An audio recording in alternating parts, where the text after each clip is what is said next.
Нүцгэн бие нь ямар амттай вэ?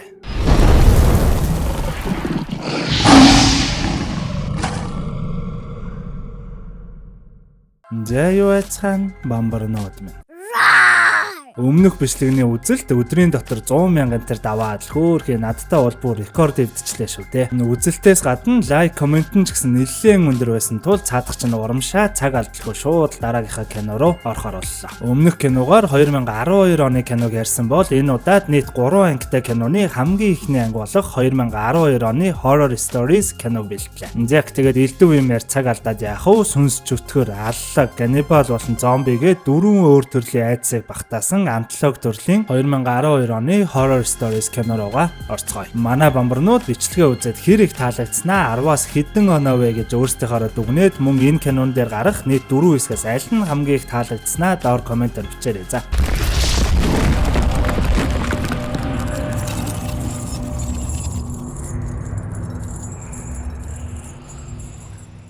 Нэгэн сурагч охин хин нэгэнд барьцаалагдсан гар хөлөө хүлүүлчихсэн байдалтай харагдсанаар кино маань эхэлнэ. Сурагч охин ч дөнгөж ухаан ороод нүдэ нээхэд нэлээд бохир заван байдалтай өрөө байх ба барьцаалагч залуу цаашаа харан нэгэн зүйл хутгаараа ирлээд сууж харагдана. Хөөхий охин ч намайг битгий халаач гуй намайг явуулаач гэж орилготой зэрэгцэн охины утсанд ээжээс нь дуудлага ирэхэд барьцаалагч залуу сурагч охин руу шууд ус цацснаа амныхаа хөдөлгөөнөөр би чамайг алчхаж чадна шүү гэснээр үргэлжлүүлэн цаасан дээр миний хийснээр хийн гэвэл би хүлээсийг чинь авъя гэхэд охин шууд толгойд охин. Амны наалт болон гарын хүлээсийг нь авснаа ахаад цаасан дээр хэрвээ чи хүсвэл намайг алаал гэж хутгаа өгөхөд хөөхий охин айсандаа үгүй л гэн. Энэ барьцаалагч залуу нэг тийм хилгүүл юм шиг байгаа. Гэтэл барьцаалагч залуу ахин цаасан дээр надад аимшигын түүх ярьж өг. Би аимшигын зүйл сонсож байж айх мэдрэмж төрөөд цус минь хүүтэн болж байж би унтаж чаддаг. Би зүгээр л амармаар байна. Намайг унтуулаад өгөөч гэснээр хөөхий охин аргагүй ирэхэнд өөрийн мэддэг түүхнүүдээсээ хамгийн ихнийхийг нь ярьж эхэлнэ. Эхний хэсэг хаалга битгийнэ. Эгчдүү хоёр англи хэлнийхээ сургалт дээр байхдаа ангийнхаа найзуудтай нэгэн аимшигын бичлэг үзээд их л айж харагдана. Сургалт нь ч дуусаж багш нь хүүхдүүдийг нэг нэгээр нь хүргэж өгсөөр хамгийн сүүлд эгчдүү хоёрыг гэрлүү нь оруулж өгөх ба лифтний уртаас их л эвгүй төрхтэй гүлэрч байгаа мэт л харагддаг. Эгчдүү хоёр ч гэртээ байж байхад ээж нь залгах ба ээж нь ажиллаа дуусгачаад очиж байна. Хүргэлтээр юм очино. Хүргэлтийн хүн ирэхэд битгий хаалгаа онгоолгоорой. Аав усанд орж байна. Наана үлдээчих гэж худлаа хэлээд хүргэлтийн хүн лифтээр доошоо бунгууд нь аваарай за. Хаалга дутуу хаагдаад байгаа шүү. Хаалгаа сайн шалгаарай. Тэгээд хүргэлтээр ирсэн зүйлээ авчгаад ээжтэй хэлээрэй л гэн. Их чинь аав бид нартай хамт амьдрдаггүй штэ гэхэд ээж нь хамаагүй тэгж хэлээд хаалгаа битгий онгоолгоорой. Болгоомжтой байгаарай гэд нэг л зүйлээс болгоомжлоод л байдаг. Удаачгүй хүргэлтийн хүн хонх дарахад дүүн орцсныхаа хаалгыг онгоолгож өгснөөр гинийх нь нүдэн дээр ирдэг. Их чинь ээжийнхаа хэлсний дагуу аав усанд орж байна. Та наана үлдээчих гэж хэлэн дурангаараа харж байгаад хүргэлтийн ажилтныг явсны дараа хальт гараад авах ба ээж нь нэг тийм гоо сайхны бүтээгдэхүүн энтерл захисан юм байлээ. Ээж рүүгээс залгаад авчихлаа гэд хэлтэл ээж нь за хаалга шалгасан мэт дутуу хаагдаад байгаа штэ л гэх ба очоод шалгахтал нээрэл онгорхоо үлдчихсэн байдаг. Яг очоод хаалга хаах гэтэл нэг юм эвгүй царайтай нөхөр дайраад л ороод ирэх юм тэр. Охин ч дүүгээ аваад л цаад өрөөндөө орох хэдий саяны хүн нь ардуур нь буюу тагтаар нь ороод ирэхдээ зэрэгцэн буцаад л өрөөнөөс зүхтаад гарахад үүднээс нь ахаад л юм эвгүй царайтай нөхөр гараад ирэх ба яг алууллаа гэдэл орилоход ашгүй зүүд байсан болж таардаг. Ээж нь ч гэртээ ирээгүй дүүн ч өөрхөө нам унтчихсан л байдаг. Охин ч ашгүй санаа намраад 0 орж бие засчгаад л гараад ирэхэд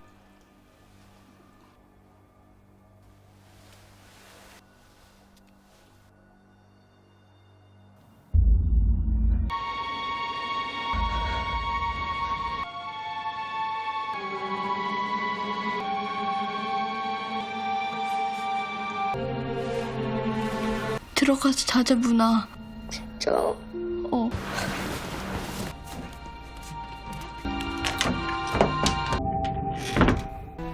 내 말 잘 들어.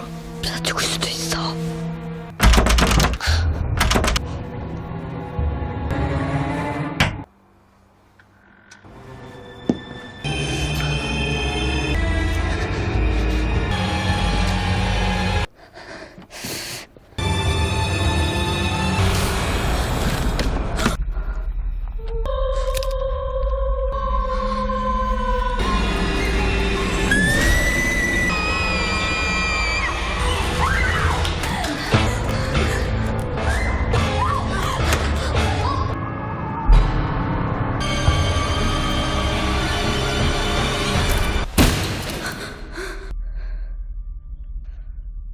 No.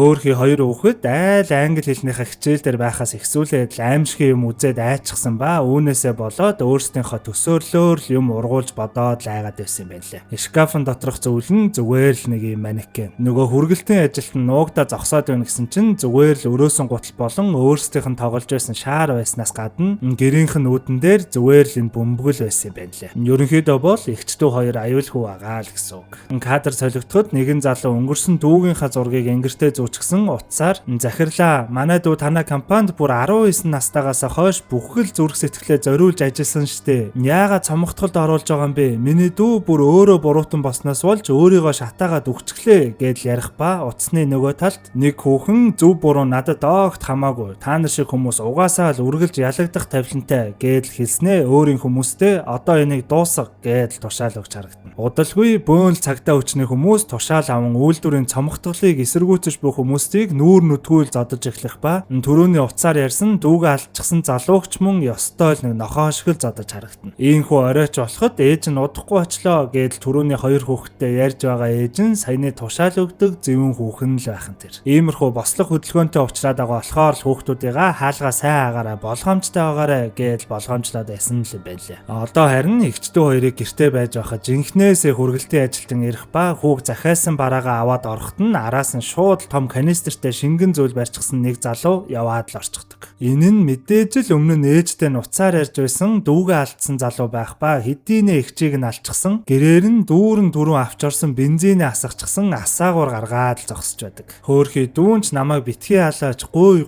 гэдэл өвдөг сөгдөн алгаа авсран гуйх ба яг ард нь тэр өөрийгөө шатааж өгсөн гэд байгаа энэ залуугийн дүүгийн сүнс нь зогсож буугаар ихний хэсэг дуустдаг. Мэдээж л энэ залуу гэрт нь гал тавьснаар хөөхий эгчдүү хоёр ээжийнхаа буруутай үйлдэлээс болоод өнгөрсөн байдаг. Энэхүү эхний хэсэг нь өмнөд Солонгос улсын алдарт нар болон сарны домог гэх ардын алдарт үлгэр домог дээр сэтүүлсэн ба товчхон тайлбарлавал эрт цагт нэгэн ядуу ээж хоёр хүүхдийн хамт амьдардаг байсан ба нэг өдөр ээж нь ажил хийхээр явж байхдаа бартай тааралдан бар ээжийг нь идээд ээжийнх нь хувцсыг өмсөн хүүхдүүд дээр очдог. Хүүхдүүд эхэндээ ээжигээ гэж бодсон ч удалгүй бар гэдгийг нь мэдээд ойруу айн зүгтдэг. Тэд модон давирч нуугдах ба бар тэднийг яг барих гэж оролдох үед хүүхдүүд тэнгэрээс тэнгэр минь биднийг авраач гэж гуйхад маш бат бөх ос бууж ирснээр эгчдүү хоёр дээш авирсаар тэнгэрт хүрсэн ч бар араас нь гарахаар олсоор авиртал олсон тасраад доош унсан гэдэг. Энэ цагаас хойш ах нь би хүмүүсийн айдаг харанхуйг байхгүй болгоё гэд нар болж харин дүүгээ чи шөнөөр хүмүүсийг хамгаалдаг сар бол гэснээр дүүн сар болсон гэдэг. Энэ домог нь сайн сайхны ялалт, аюулаас аврагдах итгэл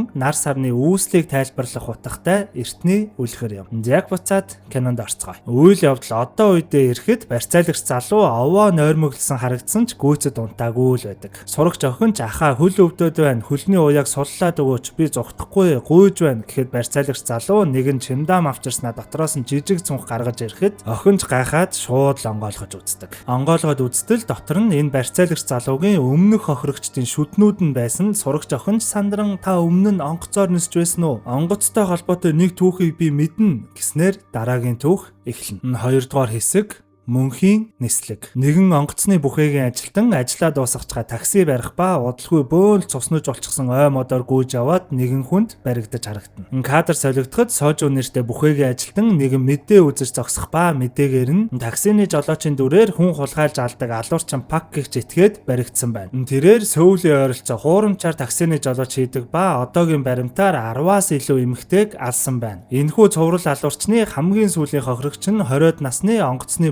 бүхээгийн ажилтан байсан. Цагдаа нар тусгай нислэг яаралтай захиалан хэрэгтнийг Сөүл рүү яаралтай тээвэрлэхээр болсон. Хэрэгтэн Сөүлд ирмэгцээ мөрдлөхийг үргэлжлүүлнэ хэмээн их л аюултай цуврал алуурчны тухай мэдээ явж харагдана. Мань Сожун бүсгүйч их л дургүй шинжтэй онгоцондоо орон тэр чинь бүр 2 удаа зогцсон хэрэгтэн гэсэн штэ гэхэд Ахмад нисгэгч нь за дайжгүй дээ 50 минут л нисэн. Тэглээж тэр хэрэгтэн чинь гартаа гавтай байгаа. Мөн мөрдөгч нар нь хамт явах юм чинь аюулгүй гэж зоригжуулж харагдана. 2 нисгэгч, 2 бүхэгийн ажилтан гээд энэ дөрөв тэр аюултай цоврал алуурчин сөөвл рүү тээвэрлэх нислэгийг удирдах явах багийн гишүүд юм байлээ. Мань дөрөв бас хурган хоорондоо за аюулгүй байдлаа бодоод хаалга цохихдоо ингэж цохин шүү за гээд нэг тийм порол тохироод ламжин. Удаачгүй өнөө цоврал алуурчин нь хоёр мөрдөгчийн хамт гараа гавлуулчихсан орж ирэх ба алуурчин залууд сүүлд алсан бүхэгийн ажилтан бүсгүйн сүнс нь харагдаад л байхан тэр. Нислэгч эхлэхдээ зэрэгцэн алуурчин залуу доор нь унчихсан байсан балыг хөлөөрөө дараад нууж харагдана. Манай сожун хөлгийн урд хэсэгт буюу нисгэгч нарын хэсэгт байрлах ба хоёр нисгэгчтэй цай оруулж өгөх хооронд өнөө алуурчин түрүүний балаараа хэдийнэ нэг мөрдөгчийг нь алаад хоёр дахь мөрдөгчин хоолойг нь боож байгаад ёстой л нэг амтай голдой нь үлдээж харагдана. Мөн хөлгийн хойд хэсэг рүү очин чихвчээр хөгжим сонсож суусан нөгөө бүхэгийн ажилтан эмэгтэй аманд нь хуйлсан цаас чихээд ёстой л нэг хэрцгийгээр хөнөөхөн тэр. Манай сожунч нисгэгч нар цай оруулж өгчхөөд гараад ирэхэд шалаар бөөл цус нүүж болчихсон байх ба өнөөх алуурчин шууд л өөдөөсөн дайран нисгэгч нарын хаалгыг цохихдоо манай хэдийн тохирсноор биш шаал өөрөөр тогшсон тул Ахмад нисгэгч жолоогоо автомат жолоодлох дээр тавиад залуухан нисгэгч их л болгоомжтой өрөөнийхөө хаалганы дурангаар нь харахад алуурчин залуу шууд л манай сожууны өснөөс авсан хавчаараар нүдрүүн зогоод л унгачдаг. Тэгснээ нисгэгч нарын өрөөрөө ордог хаалгыг шууд балбаад л эхлэхэд манай сожуунч түрүүний балаар нь шууд хөл рүү дүрээ зогтоход манай үнийгч тоолгүй нисгэгч нарын өрөөний хаалгыг эвдэлж ороод ахлах нисгэгчийг ч мөн ямар ч өршөөлгүй шууд л алчхан тэр. Манай сожуунч хөлгийн арын хэсэг рүү очин нуугдахад түрүүн арай алуулцгаагүй боолгоод амьд үлдсэн мөрдөгч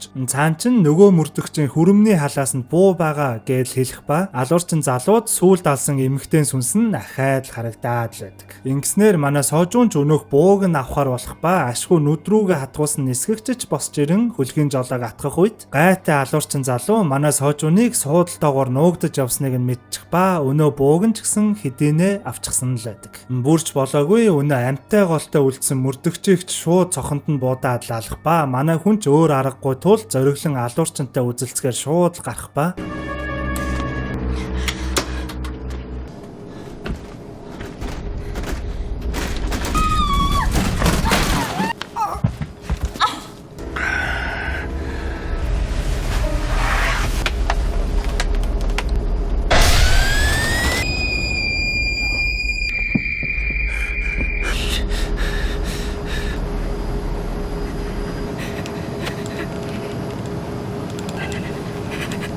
이러지 맙시다.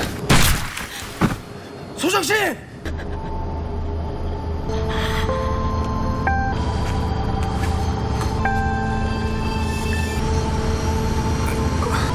끝난 거죠? 앞으로 5분.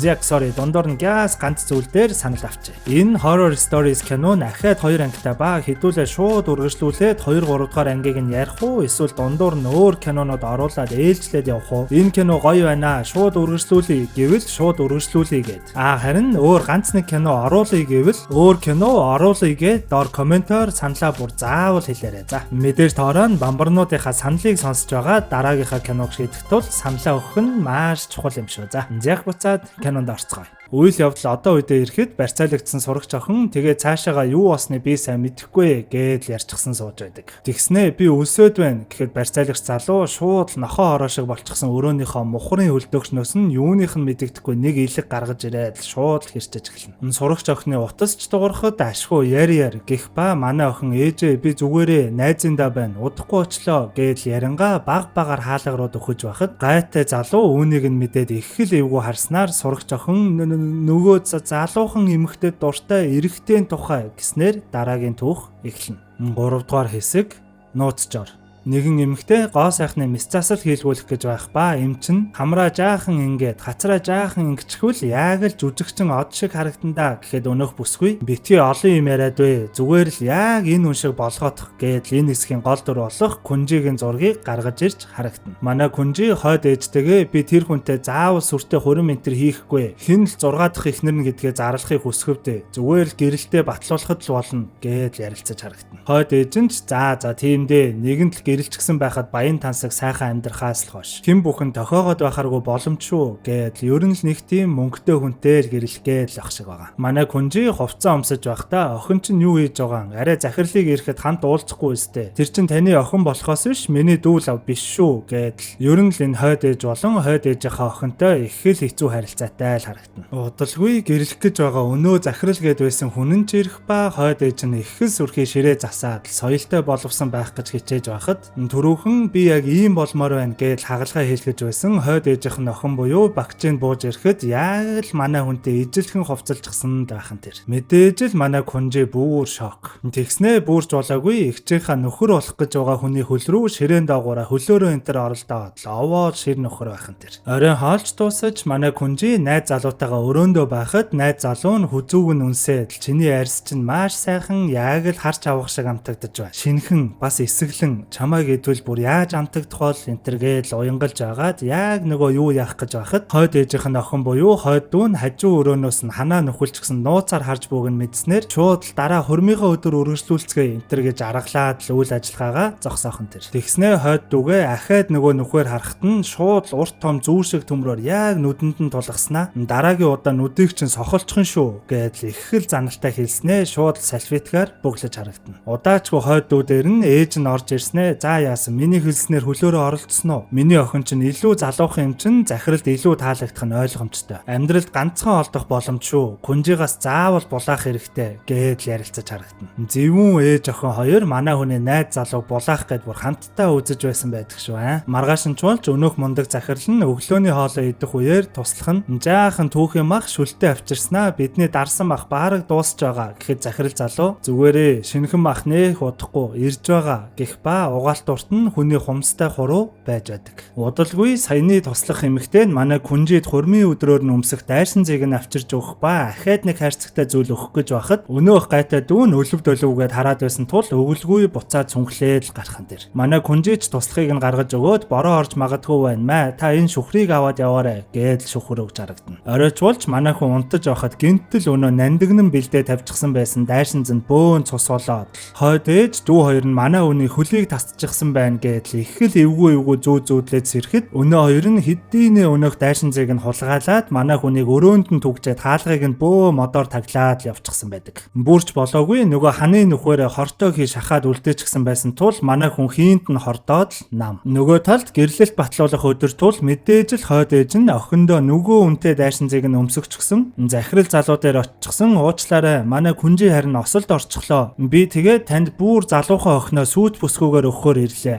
Ямар азар би хоёр охинтой юм. Та чинь нэр амт их ярьдаг үстэй. Манай охин Күнжигаас илүү залуухан, илүү зөөлхөн тэргээд худлаа юм яриад л эхэлдэг. Захирал залууч охиных нь арьсыг их л сонжсон шинжтэй ээлж байснаа шууд багалзуурдаад авахд ээж нь их л сандран таруус миний охин яг л шүүслэг таруус шиг хамтагдана гэдэл хэлэхэд захирал залууч шууд би чамайг идмээр байна гэдэл их л сэжигтэй хэлэн охиныг нь базлаад л эхлэхэн тэр. Үүнийг харсан ээж нь ч мэдээж бөөн баяр болсон л харагдана. Охиноо юу руу явуулж байгаагаа даанч мэдэхгүй л байна да. Оройн нь манай Күнжи ашгүй нэг ухаан ороод сэрхэд өнөө захирлын туслах нь буугын мах дарах гээд бэлдэж байх ба сүүлд очихдоо захирлын явуулсан энэ бүгжийг чамд өгөх гэж чадаагүй юм. Харин өгөх гээд очиход чи ухаан алдсан байсан. Тэгээ чамайг энд авчирсан. Чиний бороо орж магадгүй гээд надад өгсөн шүхрийг чинь бодоод би чамайг аварч байна. Одоо тийшээ битгий оч. Угаасаа дүү чинь хэдийнэ тэрнийх болсон байх гээд нэг л сонин ойлгомжгүй зүйлс хэлхэн тэр. Мэдээж манай Күнжич битгий балаа юмэр би түүний эхнэр болох ёстой. Наад бүгж чинь минийх шууд бүгжийг аваад хуруундаа зүүж харагдана. Энэ үеэр өнөө захирал залуу хэдийнэ дүүгэн ширээн дээр хүлчгсэн хит их айдас хүний цусны өнгийг хүртэл өөрчилдөг. Дагжин чичрэгчин чиний эдис бүхэнд хүрч бүх муу муухай зүйлстэй чинь холилдож байгаа. Яг л чиний хит их атаархуу, хит их үзий яддаг зан шиг. Энэ бүх зүйлс чиний махыг бүхэлд нь тис уур амттай болгодог гээл сонь зүйлс яриад л энэ тэндгүү зүсээд л яргалж эхлэндэ. Манай Күнжич өнөө бүгжийг нь зүүчгсэн би захиралтай гэрлэхтэй гэрлэн энтергээд гэрт нь орж ирэн үүдэнд нь байсан нэг титэм цэцэг, гэвлүүр энтрийг нь зүгээд л цааш явхан тэр. Цааш явсаар гой ганган гэрийг нь гайхан ханыг нь тэмтэрч явтал санаандгүй нэг нь нууц хонглын хаалга олчих ба манай күнжиж цааш явсаар гэрлэн гээд байсан залуугийнхаа үнэн төрхийг санаандгүй болоод мэдчих ба айж сандран зүгтааж явсаар нэг өрөөнд ортол өмнөх 5 эхнэрийнх нь өвхөхтэй өмсөж байсан дайсан зуудтай таарах ба яг баригдахын даваан дээр захирал залууд гаднаас дуудлага ирснээр ашгүй нэг аврагдаж чаддаг. Маргааш нь ч болж гэртээс ирэхэд хойд ээж нь их л дөдгөр байдалтай битгий буруугаар одоор захирал өөрөө миний охиныг хүссэн шүү. Эцэст нь чи биш миний охин сонгогдлоо доо гээл хорон үгс шидлээд л эхлэх тэр. Удалгүй хойд ээж нь галтгоондоо байхад манай күнжи яг дүүшгээ хувцалчихсан бууж ирэхэд хойд ээж нь гайхан юу вэ чи миний охины хувцлалтанд дургүй үстэй гэхэд манай күнжи гүй яах вэ зүгээр л охины чинь гэгэн дурсгал зориулаад гэх юм уу гэдэл юу ч болоогүй мэд хэлэх хэдий ч хойд ээж нь манай күнжиг юу яриад байгаа тухай огт ойлгохгүй л байдаг. Тэгснээ хойд ээж нь захирлын явуулсан энэ бэлгийг хартаа гэдэл жижиг шаврын ваартай зүйл гаргаж ирэхэд дарсан мах байхан тэр. Тэгснээ хойд ээж нь захирал мэдээж л дээд зэрэг мах явуулсан байх. Ямар гоё дараа вэ? Ямар гоё амттай юм бэ гэдэл их л амтархан идэж эхлэхэд манай күнжи зэвүүнээр инээснэ та наад маха танихгүй байна уу? Охин ч нөгөө өстэй. Зөөлөн шүүслэг гэж хэлснээ өнөөх ваартай махыг газар чидээд хагалахад охиных нь нүд бөө махан дундаас гараад л ирэх тэр. Кадр солигдож захирал залууч хоолоо идэж байхад өнөөх туслах нь миний хүү үгүй захирал маань улмал залуухан харагдаж байна шүү гэд хэлж харагдана. Энэ бүх балиар ганнибал үйл явдлын ард төрсөн ээж нь бүгдийг нь зохицуулж тусалж байсан юм байна лээ. Энэ хэсгийн үйл явдал нь баараг тэр чигээрээ л чусооны үеэс эхлэн яригдаж эхэлсэн Солонгосын Күнжи Батчи гэх үлгэрийн үйл явдлаар сэтгүүлсэн байдаг ба үүнийг нь Солонгосын үнсгэлчин ч гэж мөн ярьдаг. Уг түүхийг товчоор тайлбарлавал эрт цагт нэгэн сайхан сэтгэлтэй Күнжи нэртэй охин ээж аваасаа эрт хагцаж хойд ихтэйгээ болон хойд ихийнхээ охин болох Батчитай хамт амьдрах болж. Хойд их нь өөрийн охиноо илүүд үзэж харин Күнжид өдөр бүрэл хамаг л хүнд хүчээр ажлуудыг даатгадаг байж. Маш том талбайн газар хаглах, асар их будааг цэвэрлэх, хагархай ваараар ус зөөх гэх мэт. Гэвч Күнжиг өрөвдсөн амьтад түүнд тусалдаг байж. Жишээлбэл үхэр газар хагалахад нь тусалж, шувууд будаа ялгаж өгөхөд нь тусалж, харин мэлхий хагархай ваарны нүхийг нь бөглөх гэх мэтээр тусалцгаадаг байж. Нэгэн өдөр тосгонд баяр болоход хойд их нь Күнжиг гэртээ үлдээгээд өөрийн охин Батчиг аваад явах ба тэнгэрийн илч ирэн гуниж гутарсан Күнжид сайхан хувцас шаахаа өгч баярт явуулдаг. Баярт очиход хэрэгэм зэрэг өндөр ноён шууд Күнжид дурлах ба Күнжи буцаж явахдаа өөрийн шаахаа газарт унгаагаад үлдээчихдэг. Ноён шаахааг авч таарах бүсгүйг хайж авсаар эцэст нь нэг Күнжиг олж аз жаргалтайгаар амьдарч эхэлсэн бол хойд их болон хойд ихийн охин Батчи хоёрын хорон санаа нийлүүлж баригдан шийтгэлээ хүртдэг байна. Энэ үлгэр нь мэдээж л үнэн шудрах хүн эцэстээ шагнуулдаг. Муу санаа хизээ нэгэн цагт хариугаа амсдаг. Тэсвэр төвчээр зөв зан чанар эцэстээ хаа хүргэх вэ гэх утгатай эртний үлгэр юм. Яг буцаад кинонд орцгоё. Үйл явдал одоо үедээ ирэхэд барьцаалагч залуу бас л бүрэнгүйц дунтаагүй л байдаг. Сурагч охинч би 0 орох хэрэгтэй байна гэхэд шууд л усууж байсан цаасаа аяга өгөөд л бас л балмад нөхөр байгаа юм шиг.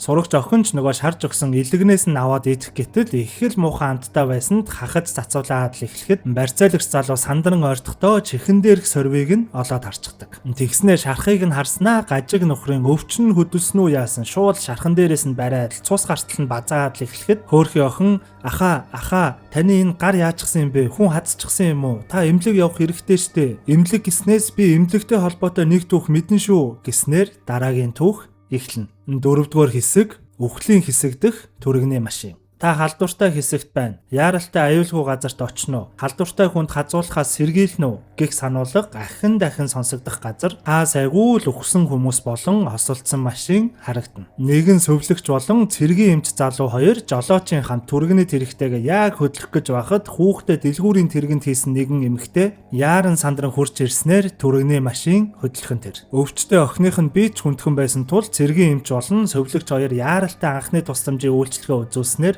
биеийн ерөнхий үзүүлэлтүүд нь овоо тогтворчсны дараа охины биеийн дээр хазуулсан ч гэмээр юм уу нэгэн шархыг нь олж харах нь тэр. Ээжээс нь охин чинь хараханд хазуулчихсан юм уу гэдэл асуухад ээж нь үгүй ч гэжтэй мэдэхгүй байна. Машинтаа осолдоод ухаан алдаад сэрхэд ийм болчихсон байсан. Гэхдээ миний охин хазуулаагүй баха гэдэл байдаг. Ерөнхийдөө нэг тийм харахаар дамжиж гарсан вирус л юм шиг байгаа. Мэдээж эмч залууд шууд тестер гаргаж ирээд үзэхэд овоо халдваргүй гэж гарах ба юу ч гэсэн хурдхан эмнэлэгт хүргэе л гэнэ. Бүгд нам гүм явж байхад хөөхий охины ээж нь охиноо хазуулчихсан байж магадгүйгээд машины болонд байх вакциныг нууцаар авах гэтэл хэдийнэ дуусчихсан байх ба үүнийг нь харсан цэргийн эмч залууч сэжиглэн охин чинь хазуулсан байна тийм үү? Хазуулсан бол эртхэн үнэнгээ хэл гээд дайрч гарна. Бүр цаашлан машиныхаа жолоочдоо түр зогсож ба энэ охиныг гаргаж хаяна гээд бэлдэж эхлэхэд сувлагч бүсгүй саяхан тестрээр үзсэн штэ ядаж эмнэлэг хүргэж өгье л дөө гээд эмч сувлагч хоёр хүртэл хоорондоо маргалдаад л эхлэх нь тэр. Цэргийн эмч залууч тэгвэл ядаж эмнэлэг рүү залгаад илүү вакцин байна уу гэдгийг асууя гээд залгаснаа үнэн худлаар мэдэгдэхгүй дууссан гинэ охиныг одоо гаргаж хаяна гээд дахиад л дайрч эхэлдэг. Мэдээж л үнийг охины ээж нь тэсэлгүй хутга барин өөдөөс нь далаахад цэргийн эмч залууч бууга гаргаж ирээд ээжийг нь газар тунгааж өөдөөс нь эсэргүүцэд байсан сувлагчаа хүртэл алгадан машина зогсоогоод бүгдийг нь машинаас буулгадаг. Жолооч залуугаас гадна сувлагч бүсгүй хоёрыг хурдан машиндаа суу цаг алга гэж бууга тулган тушааж байхад өвчтөе охины бич таталт өгөн амаар нь цус асгараад л эхлэх нь тэр. Эмч залуу тэр харж байна уу? Хурдан машиндаа суу эднийг үлдээгээд явъя гэхэд сувлагч бүсгүй ядаж ганцхан удаа ахиа тестрээ шалгая л да гэж маргалдаж байхад 지금 전염도 테스트.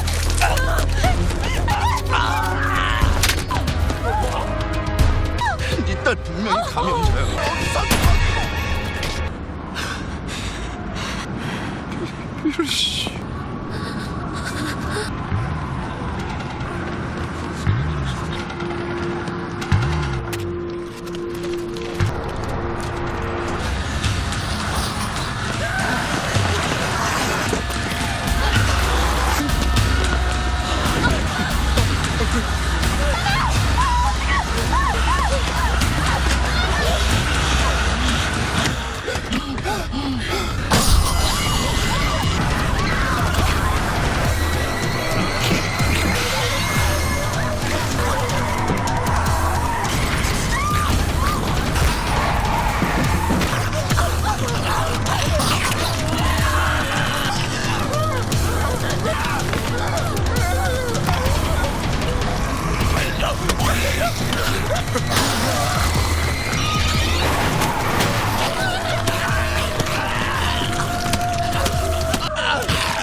Нийхүү ааштай цэргийн эмч залууч зомбинуудыг хоолволж сувлагч эмэгтэйд ч ийм сонин зүүд зүүдлэгдэхэд сувлагч эмэгтэй өвчтөе охиныг сэжиглэн ахин тестрээр үзгээр болдог. Яг л тестрээр ахиж үзээд хариуг нь харах гэхэд машин хонглоор орсноор гэрэл бүдгэрт сайн харагдахгүй байх ба тестрийн үзүүрт яг л халдвартай юм шиг л харагдаад байдаг. Охины ээж ч бүр галзуу хүн шиг л эмч залуугийн бууг барьчихсан юу ч болсон бай миний охиныг заавал эмнэлэгт хүргэж өг гэж зогсох ба түрүүхэн зомбинуудаас зүхтэж байхад жолооч залуу хэдийнэ хазуулаад халдвар авчихсан л байдаг. Машины ард талд сувлагч бүсгүй ч охины ээжээс бууг нь авах гээд ноцолдож эхлэхэд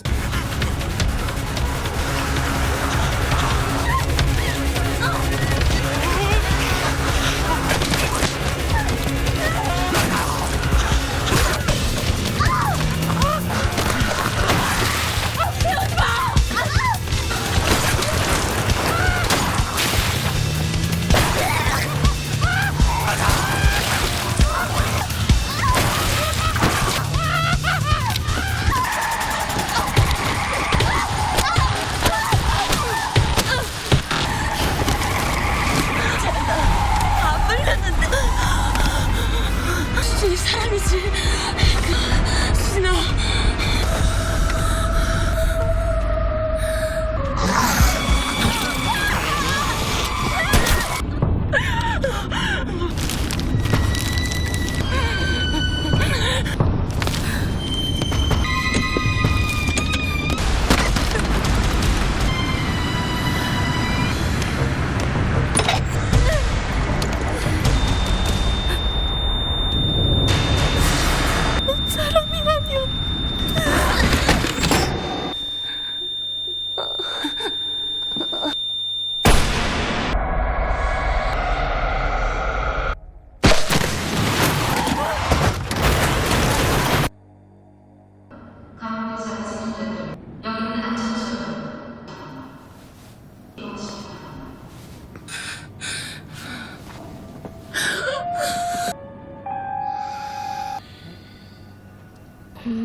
어디야?